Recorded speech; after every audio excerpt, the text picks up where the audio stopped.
Okay, we're back once again. We lost Felicia, and we are going to be talking with Gordon Klingenschmitt. Not actually talking with. He's going to be talking at us, and we'll be providing commentary. Here we go.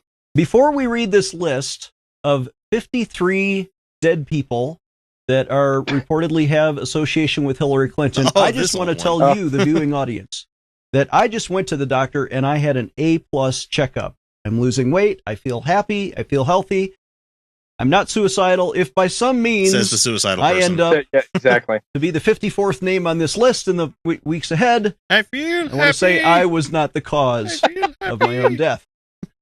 Here now is a list. This is not a theory. This is not a conspiracy. This is simply a list of people that have associations to Bill or Hillary Clinton that are now dead.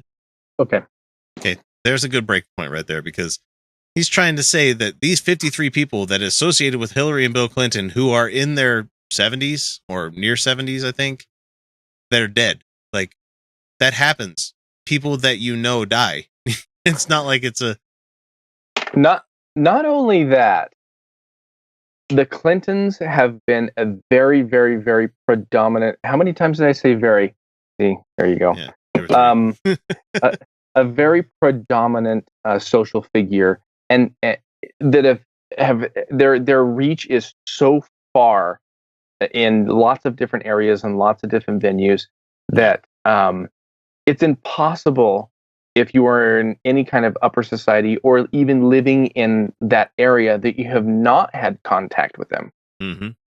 I mean, the statistics behind, did you see Hillary Clinton or Bill Clinton or even meet them or anything during a certain time frame in a certain locality or locale? You're good. Sorry, that time of night. Did you have contact with them? And the answer would probably be, yes, I did. I was either in a room, in a conference, actually shook their hands, or had interaction with them. Some sort of ancillary, yeah. And if they end up dying, it's their fault. I mean, this is the most ridiculous bullshit I'm so tired in the of this entire claim. world. I'm so tired of it. In fact, while you play the next clip, I'm going to call my wife in and tell her what this is, and I'm just going to get a very, very 5-second reaction in her face. Here we go. I'm not drawing any conclusions here. All I'm saying is, it's not a conspiracy theory if they really are dead. So if you can show me, well, these people are still alive, then okay. If you can show me they had no ties to Hillary or Bill Clinton, then okay. But the truth is, and we've only reported facts here, that they did have ties to the Clintons and they are now dead. That's all he's got to go with, is just ties that, they were alive, now they're not. They knew the Clintons, now they don't, because they're dead. And just it's fucking hilarious to me that they think that that's all that it takes is the... All right, here we go. Here she is. Okay. All right, here we go. You draw your own conclusion. I'm not concluding that anything happened, although it is interesting that John Kennedy Jr., his plane exploded in midair just before Hillary Clinton announced that she was running for senator in New York. That's a new one. What's the timing on that? Oh, I didn't hear that one. Justice Scalia? What's the timing on that? 3 days after Hillary's campaign manager talks about wet works, and the reply comes, buckle down for the weekend. And he's just terrible. So yeah, Hillary Clinton is to blame for the 53 deaths, or the Clintons are to blame for the 53 people that were ancillary to them. Yes. Not the actual, they knew these people, they're dead. It's like, it doesn't, how does he tie that as like she had something to do with it? It just, I don't understand that. Like, I've known lots of people that have died. Some of them under mysterious circumstances. Yeah. Am I going to blame, are the deaths going to come back to me and they'll be like, hey, Chris, you killed these people, and be like, no, I just knew them. Well, that's enough. We're going to build a case and we're going to send you to prison for the rest of your life. Hope you like getting your ass pounded in. All right. See ya. Okay. We're now in this particular case. This is my beautiful wife, Jessica. Hi. And one of her children, Violet. And, she hasn't heard anything that's gone on because I have my headphones on. Yeah. But I want you to see her reaction. We are talking about, Hillary Clinton being blamed for a list of people's deaths. Oh. Perfect. The only reason I say that, well, there's many reasons, but she just had a huge argument with someone in our neighborhood about this exact It subject. still is going around and around because of It's people. insane. That is it. It's perfect. I love it. Thank you, Gordon Yeah. Klingenschmitt. Wonderful. I have a video. Yeah. Oh, she has the video, but we're watching it.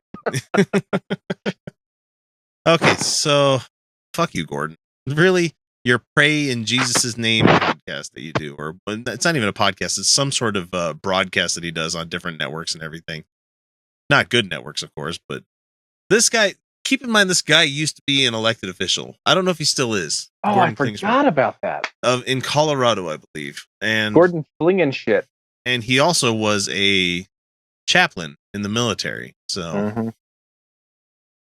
So this guy's used his religion to get him quite far in life. So it's not like he's going to give that up anytime soon. It's not like he's going to develop critical thinking skills and go realize, I can't actually pin the deaths of people on a celebrity. But if I throw enough out there and confuse people with misinformation, I mean, they have to believe me. Hey, what if I told you that everybody that knew Fatty Arbuckle is now dead? Did you just pull Fatty Arbuckle out? I did. Oh my gosh. All those John Lee Hooker fans, they're dead too. And so are their kids. See, you could do this with anybody that's famous enough. Let's see. Let's go back a couple of centuries. You know, Alexander the Great. All of his peers are dead too. Yep. It's called age. It's not like everybody that on this list was like a 17-year-old debutante or anything at the time. It's just, You know, it takes just the most basic like levels of logic for this to make sense, and I don't get how they can't go, oh well, that's stupid. you know, of all the dangerous stunts that Harold Lloyd used to do, everyone on his stunt team has died, and all of his movies are just a masochistic record of how terrible he treated his people around him. See, like a previous generation Super Dave. Well, yeah, absolutely. Super Dave Osborne. Google that one, kids. It was like a 30-minute show, and they just built up to this fucking stunt that he was going to do, only for it to fail at the last. Like the best Super Dave Osborne, and this is probably the most popular, the Super Dave Osborne clip, which actually started on the David Letterman show. Mm-hmm. He was when he was playing the piano on the semi. Oh yeah. So he's Super Dave. He has a really raspy voice. Yeah. Trust me, guys, you've got to look it up. And he's playing it on top and lamenting, and there's a guy, and it's like no, and they goes under an overpass and just crushes everything and just claps. It's the greatest thing in the world. Super Dave Osborne. That's awesome. I'm trying to remember his Japanese sidekick. Can't remember his name. I can't say Kato because that's already taken. No, it's Fuji. Fuji. Yeah, it was Fuji. It was Fuji. Hakahito. That's right. Fuji. Oh my god. Oh, what a terrible show. This went on from 87 to 92. Man. Is that when it was? Yeah. God damn. 5 seasons, 95 episodes. Gosh. And it's amazing. My favorite times that he was on TV was during the David Letterman show. That was back when Chris Elliott was starting. Dave Osborne was ending, and Chris Elliott was starting, and it was awesome. Go watch Cabin Boy. Yep.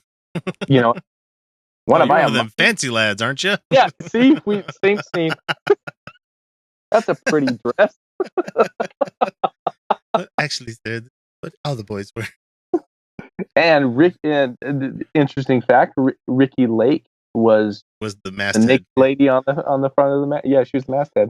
The my favorite whole scene, and this is just off the rails. We're talking Gordon Klingenschmitt, but we're talking other shit right now. Is the part where he's drank way too much seawater and he's out on what they call it, like backward lookout or something like. They get so fucking tired of Chris Elliott. This is a movie I don't think you guys are even going to go try to find, but Chris Elliott is a fancy boy that thinks he's going to get a chartered boat back to his rich parents' house.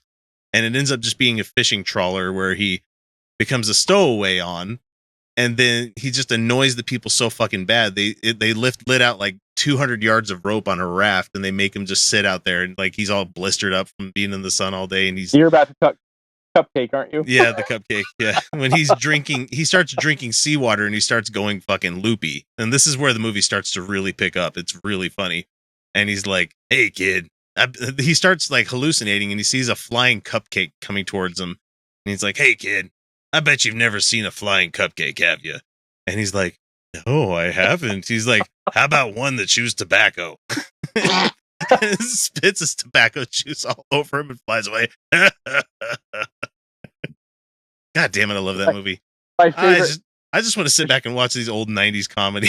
there's two lines in that. In fact, there's a very, if you listen to the commentary on that, it's amazing. And the guys that made it, they're so embarrassed with the movie, and they've come up with some amazing stuff afterward. But two lines in that movie that I always quote all the time is, hey, you want to buy a monkey? Which was David Letterman playing a cameo. Want to buy a monkey? And these pipes are clean. Oh, yeah. These pipes are clean. Because he's laid. A virgin. He gets laid by Shiva. Yep. These pipes are clean. Oh, my gosh. The classic. I don't know why people would be embarrassed of that movie. I love that flick. It's amazing. It's amazing. Oh yeah, fun with real audio. Let's get back to it. Let's see. We're gonna jump to our next one.